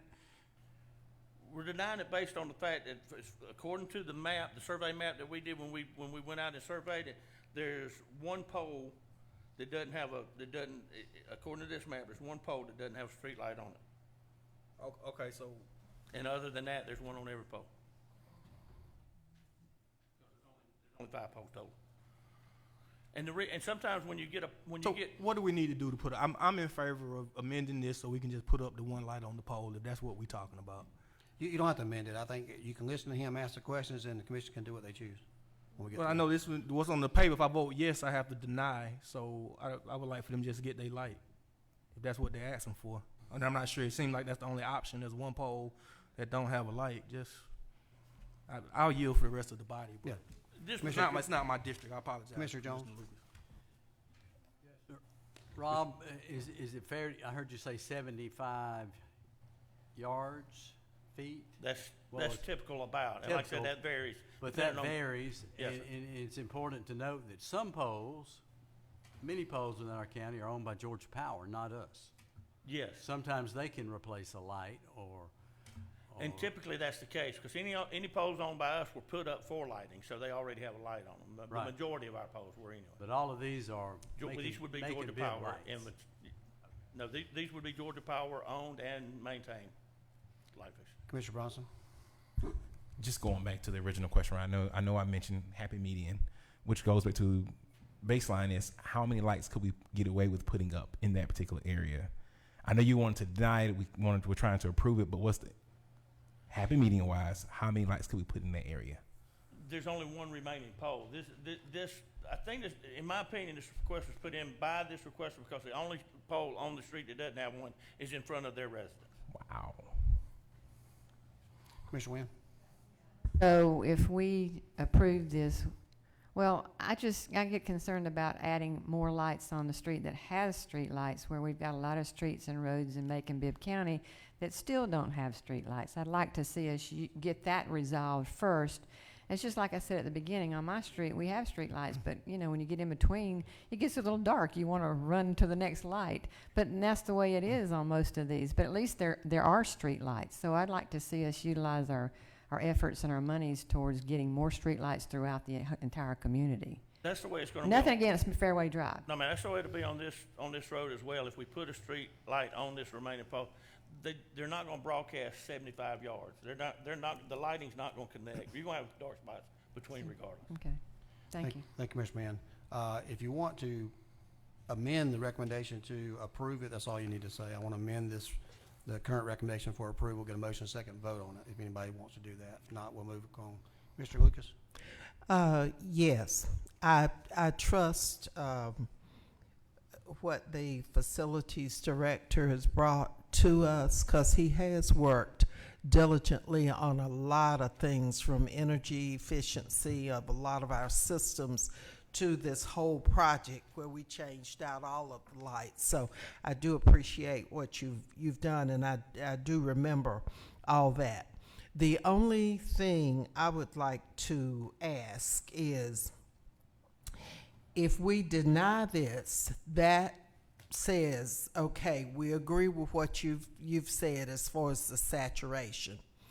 But what I would like to do is to have us to take a look at night out there with the idea of using some of the pedestrian safety money, Mayor, that you have been so nice to allocate in the budget, $500,000, that we look at the possibility of that. Because now that I think about Fairway, it is long, and 4 lights probably are not sufficient. I know what you're saying, those poles are in place, but I do think that if someone goes and they do it the way they used to do it, and that's ride the area at night, you will find that it's extremely dark. Most of you know that Lake Arrowhead is an older neighborhood too. They've got tremendous storm drainage problems, and Bill and Valerie and some others, Dr. Anissa Jones, have just worked on a project out there to relieve some flooding. That's just the tip of the iceberg as far as their storm drainage, but they also have insufficient lighting, and a lot of those streets, there's a lot of hills in that neighborhood. There's just a lot that has to be done. And so I think that for a neighborhood association that works as hard as they do in picking up their own neighborhood and trying to find solutions, that we at least need to amend this to say that we would, or maybe we can do it administratively, that we just go and take a look at that particular area and determine at night whether there's a need for 1 or 2 additional lights. We've done that. There. We've ridden it at night. I can send you a video. You did go at I can night. send you a video of the street at night. But like I said, there's only one pole that doesn't have a street light on. He said he videoed it at night. Commissioner, if you like to amend it, all you got to do is say you like to amend it. Well, I'd like to amend so that we add at least 1. We got a motion to amend by Commissioner Lucas. We have a second? Second by Mayor Pro Tem Clark. Commissioner Howell, you still have a question? Should have said 2. Okay. There's not enough poles. We got a motion and second. All in favor of the motion, please say aye. Aye. Opposed, nay. That light carries. Let's move on to the next one. Item C is a resolution of the Macon-Bibb County Commission denying a request for installation of 5 additional streetlights to be installed along Callaway Drive. Same information here. We got denial from Director. And Mr. Riles, is this the one that was requested by someone that doesn't live on the road? I believe it was. This is, and Mr. Mayor, this is the same explanation, with the exception of the intersection of Callaway and Vineville. There's not one there, and the denial is still our recommendation, with the fact that we intend to contact Georgia Power about putting one there, because we have the discretion to do that as a safety matter, because that's a major intersection. Okay, this time I entertain a motion to table this and allow him to do that, and we can bring it back before the commission. Got a motion to table by Mayor Pro Tem Clark, second by Commissioner Bronson. Yes, no discussion. All those in favor of tabling this item, please say aye. Opposed, nay. This item is tabled. Commissioner Tillman, you have something unrelated to this, sir? No, Okay, thank you. We gotta move on to item 8. Commissioner Watkins, go ahead, sir. And I heard you mention that you had video. So on the documents that were provided, like it has the form of when y'all went out and did the inspections. The first one was at noon and the second one was at 3 p.m. according to the form that was filled out by employees. And I know we don't have a midnight shift or nothing, so like it makes sense. So how? Let's just follow up on making sure that they actually go out there at night. We don't typically, because we do our reviews during regular business hours. We just happen to have road fairway, and I can send it to you right now. Yes, sir. Thank you, Director Ross. Thank you. Going to move on to item 8A is a resolution to approve the 37th amendment to the 2018 SPOS project timeline and budget as presented by the SPOS project manager. All that information should have been sent to commissioners. And anyone have a question regarding this item before we get a motion in a second? Come on. Sure. We'll have Ms. Moore come up. All of these projects are continuations, and they're just moving forward the money from what would be calendar year 23 for some of them, so that we can go and pay the Bass Road. GDOT tells us there's more engineering costs that needs to be. All of those costs have increased, and we want that project to continue. And Rose Hill, we've been doing some stormwater and road work, as well as some masonry work. We want that to continue. And we had Bass, we had Rose Hill. Auditorium. You know, we've been doing great work in the auditorium and just looking to continue all of that. So we'll just move this up in a timeline to accommodate that. I know specifically GDOT needed to do that to have our funding in place, even though we won't spend the money, so they can jump through the next hoops of that process. Correct. And then we have the other 2 projects as well. So these are already been allocated. All we're doing is moving them up to this year as opposed to waiting until January. Commissioner Wayne, did you have a question? No, you just didn't. Okay. Mr. Tillman, you have a question? I was just gonna figure out a way to mention I lived on 2016 Fairway Drive, and I always been working with Rod Riles and take his word on everything he say and do. And one time, the former county manager rode Eisenhower at 9 o'clock at night and called me, and we ended up with 27 lights. So I'm gonna ask the county manager if he'll ride Fairway Drive tonight with me, and we'll get some lights over there. Ooh, I'm not gonna touch that one. All right. Can I get a motion to approve? Motion by Mayor Pro Tem Clark, second by Commissioner Bronson. No further questions. All those in favor of the motion, please say aye. Opposed, nay. That motion carries and will be sent to consent agenda. Item B is basically doing the same thing, appropriation of those funds up to $3,579,763 from the 2018 SPOS proceeds for continuing improvements to Rose Hill Cemetery, Bass Road, and the Macon City Auditorium. I got a motion to approve. Motion by motion by Commissioner Howell, second by Commissioner Wynn. Any further discussion? Commissioner Lucas. Yeah, what phase are we in on Bass Road? I know there were a number of phases. The very first phase.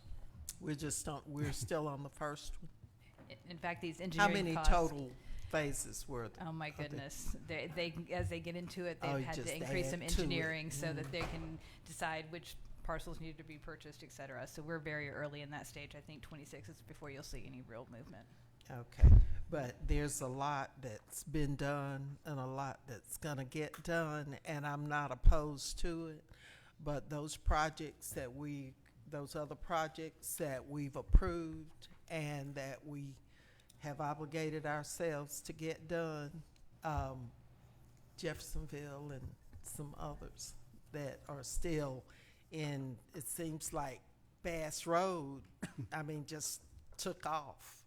And Well, these it's gonna be other taken off for the things- next 8 years. And these other, yeah, I know. Yeah. I know. And Forest Hill and all that, seems like it had multiple phases. So I just want us to not forget any of those projects that we've already voted on and allocated the monies. We just don't need to forget those. Thank you, Commissioner Lucas. Mhm. I will say that our team has ridden that area a lot on Jeffersonville, and I'm very pleased with the work that they've done out there. And we actually had the occasion coming. to speak with a couple of neighbors who are very satisfied with it. It's Yeah. finally getting constructed. So Yeah. thank you for all your persistence in that matter. We do have a motion and a second. All those in favor of the motion, please say aye. Opposed, nay. That motion carries to be sent to consent agenda. We do have an item going to executive session. We may run longer than 6 o'clock. We'll try not to do so. But we'll be in executive session until we come back here to close before we go into regular commission meeting tonight. But this time, I entertain a motion to go into executive session for the purposes mentioned, including a consultation with attorneys on other legal counsel discussing potential litigation, settlement, claims, administrative proceedings, et cetera. Motion to go in there. Commissioner Wynn, can I get a second? Second by Commissioner Howell. All those in favor of going into executive session, please say aye. Opposed, nay. Now executive session.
Got enough people? I got a motion to come out of executive session. Got a motion by Commissioner Bronson, second by Commissioner Jones. All in favor of coming out of executive session, please say aye. Opposed, nay. That motion carries. We're now out of executive session, and we'll officially like to call this meeting back to order. There's no new business that brings us together regarding the committee of the whole that we had a meeting on earlier today. So I'll hereby adjourn our committee of the whole meeting. And then we're going to move right into our commission meeting that's scheduled tonight at 6 o'clock, but we're running a little bit behind. Yes.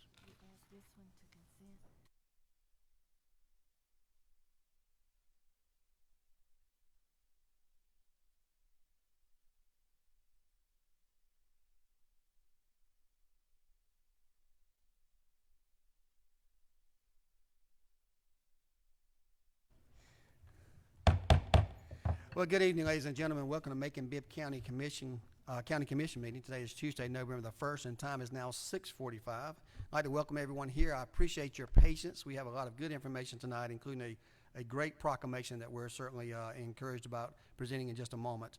I'd like to call this meeting to order. We'll do like we normally do. With our call to the order is we'll have our prayer followed by our Pledge of Allegiance. Our prayer tonight will be led by Pastor Larry Purvis from the New City Church in Macon. Pastor here? Yes, sir. If you don't mind coming down to the podium there, sir, and those you can and will, please stand, bow your head. Let's go to the Lord in prayer. Father, I am reminded this evening of the words of Proverbs chapter 3, in which Solomon states, "Trust in the Lord with all your heart and lean not to your own understanding. In all your ways acknowledge him, and he will make straight your paths. And do not be wise in your own eyes, but fear the Lord and depart from evil." Father, help us in this, especially in the various ways in which we lead, because the power to govern comes from you. By you, kings reign, rulers make just decrees, and those in positions of authority exist. And that is why you have called us to pray for our leaders with supplication, thanksgiving, and intercession. And that's why we recognize that we cannot live peaceful and quiet lives in this city unless they rule and lead righteously. So I pray for those who fill this chamber, that they would steward well the gift that you have given them, that they would be kept from abuses, that they would continue to be champions of impartiality, peace, and reconciliation, and be servants with an eye to your glory and the good of those within this great county. And I pray for those who would follow their lead and are impacted by their decisions, that we would be humble and submissive for the Lord's sake, that we be kept from the way of those who rebel against authority, that no matter what our political association or affiliation or opinion is, that we will be known first and foremost in this broken and fallen world as Jesus' disciples because of our love and respect for all people. Father, help us by your Spirit to do these things, and remind us as we are doing these things that you are making all things new through your Son, Jesus. In your name we pray. Amen. Amen. Pledge allegiance to the flag of the United States of America, to the republic for which it stands, one nation, under God, indivisible, with liberty and justice for all. Thank you. You may be seated. Thank you, Pastor, for being here tonight. This time I'm not aware of any announcements, but we do have a presentation. I have a presentation proclamation for National Day of Retired Educators, led by our very own educator, former educator, Commissioner Elaine Lucas.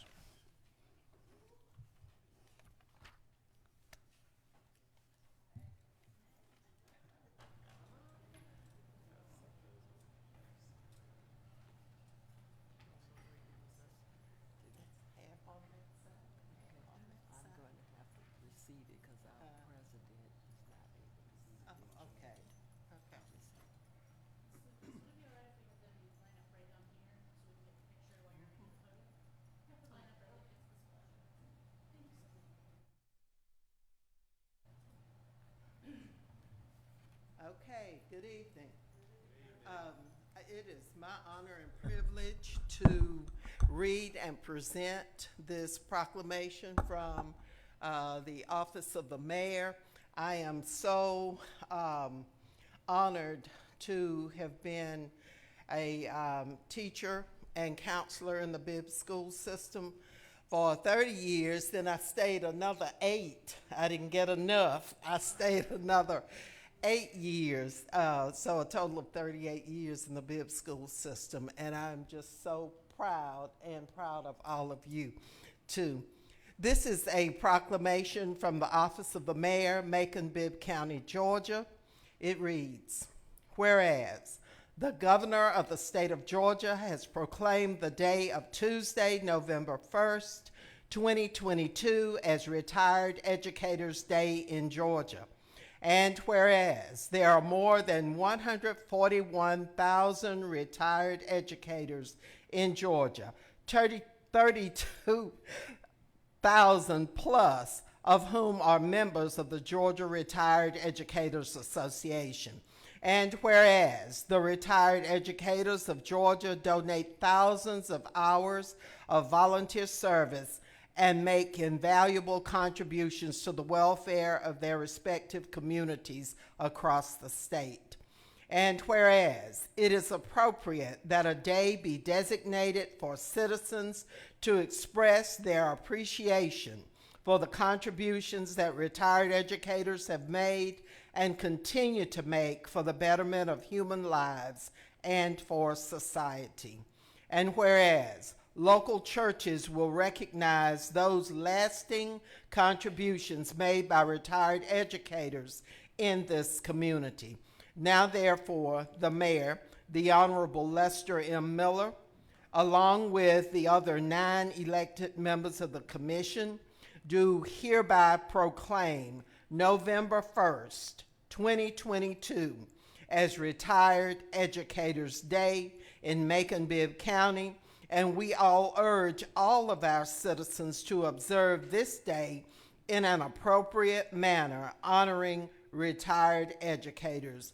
In witness whereof, the mayor has hereunto set his hand and caused the seal of the consolidated government to be affixed. And it's signed by our mayor, the Honorable Lester M. Miller. I would like to call on each one to tell you their name and the number of years that they worked in in education.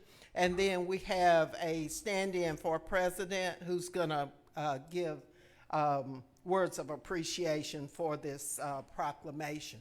So it's my honor to present it at this time. Mayor.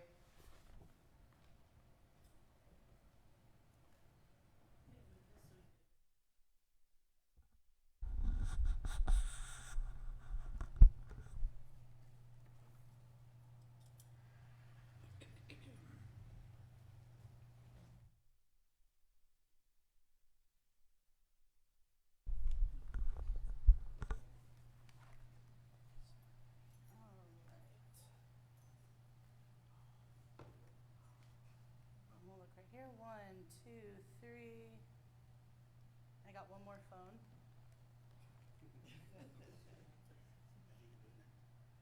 We'll be posting this on the Macon-Bibb website as well, so if anyone wants a copy of it. 1, 2, 3. Oh, okay. All right. Right here. 1, 2, 3.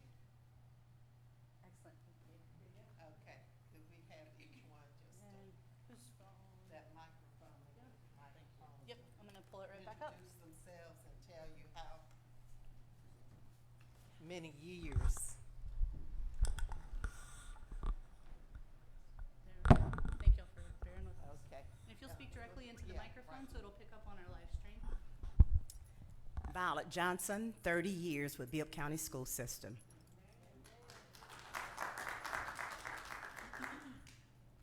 My name is Cheryl Kelly Amanugi. I am newly retired, 13 years.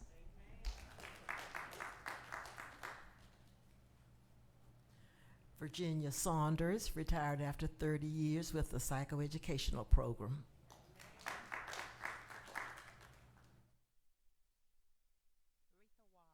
retired after 42 years, elementary, middle, and high, and vocational education too.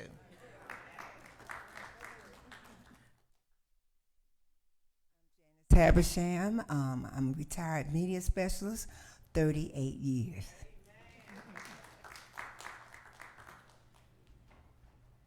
Good evening. I'm Vashti Grimes Pullen. I retired after 30 years, and I serve as the president-elect for Bibb Retired Educators Association.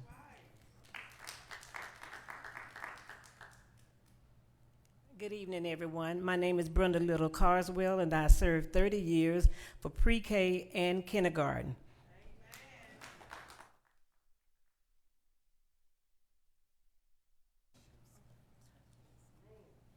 I just want to thank Mayor Miller for allowing us to come to receive this proclamation. As president, or well, not president, as the person that is in charge of the Retired Educators Program, we appreciate your allowing us to come and kind of interfere with your meeting, but we appreciate it anyway. Thank you so much. Thank you. Thank you for everything that y'all do in our community. And I know that none of you are retired because I see you out there working all the time, so keep doing what you're doing, okay?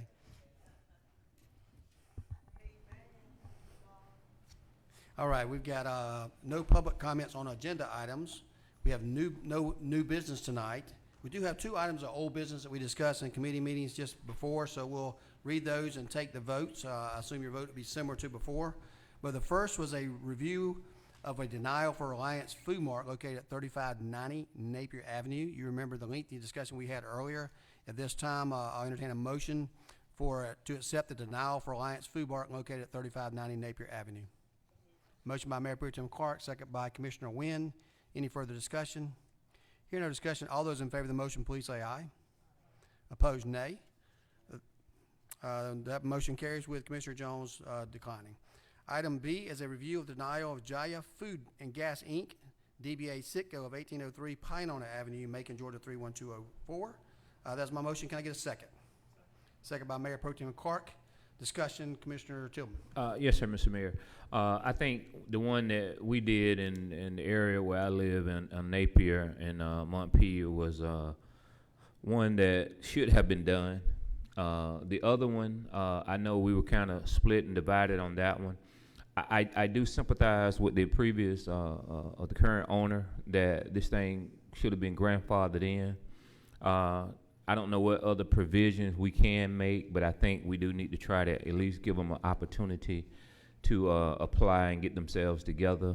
And so this one here, I think, is a little bit different from the one at Napier and Montford Road. And I just think we ought to try to at least give them an opportunity. Thank you, sir. Thank you, Commissioner Tillman. We do have a motion and second. If there's no further comments, all those in favor of the denial, please say aye. Opposed, nay. That sounds like, raise your hands, please. Commissioner Wynn, Commissioner Jones, Commissioner Tillman votes nay. Is that all? Okay, the motion carries 6-3. Thank you.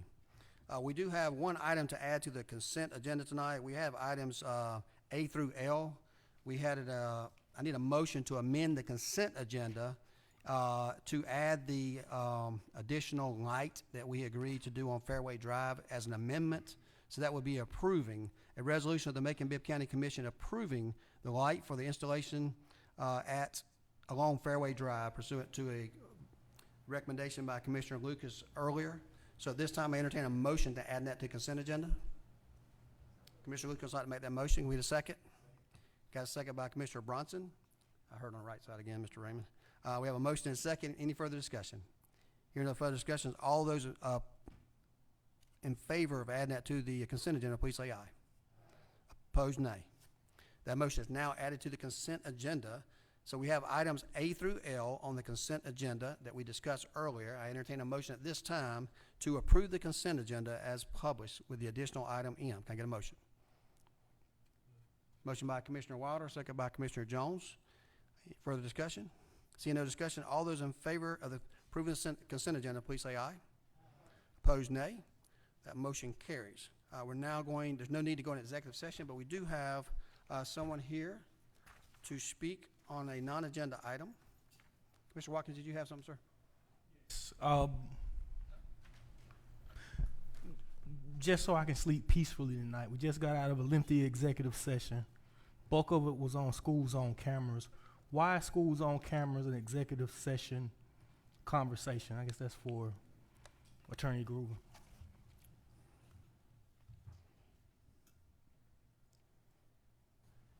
It was related to pending or potential litigation based on some comments that had been made to us regarding the school zone cameras. The anti-litem about school zones? We've received comments about potential litigation, yeah. Thank you, sir. You're welcome. Okay, we have Miss Lydia Mitchum Meredith. Ms. Meredith, good to see you again. District 5's Commissioner Seth Clark and our Honorable Mayor Lester Miller. I'm here again advocating for public safety, especially in Cherokee Heights, District 5, where my 96-year-old mother and her neighbors suffer streetcar races for lack of speed bumps, racers ignoring the four-way stop intersection at the corner of Cherokee and Cortland Avenues, gang parties on the corner of Pinona Avenue and Hillcrest every Sunday, and random gunfire. Given the pushback from last month's meeting regarding Macon-Bibb police officer compensation information, I started more intensive research. Cost of living, tenure, and performance raises of public records. However, I received no help after several inquiries finding public record links to this data. Therefore, before all data verifications can be completed, I must formally request and review data via Georgia's Open Records Act. However, I did discover that according to the U.S. Bureau of Labor Statistics, police officers' pay in Macon-Bibb is on average $41,000 to $43,000, as quoted by Commissioner Lucas after last month's meeting. Moreover, the Bureau reports that Monroe County pays police officers $46,000, worth roughly $4,000 more per year, supporting the claim from police officer informants that we are losing jobs to neighboring counties due to higher pay. I will get back with more statistics next meeting to understand why we are still challenged to retain and hire more police officers.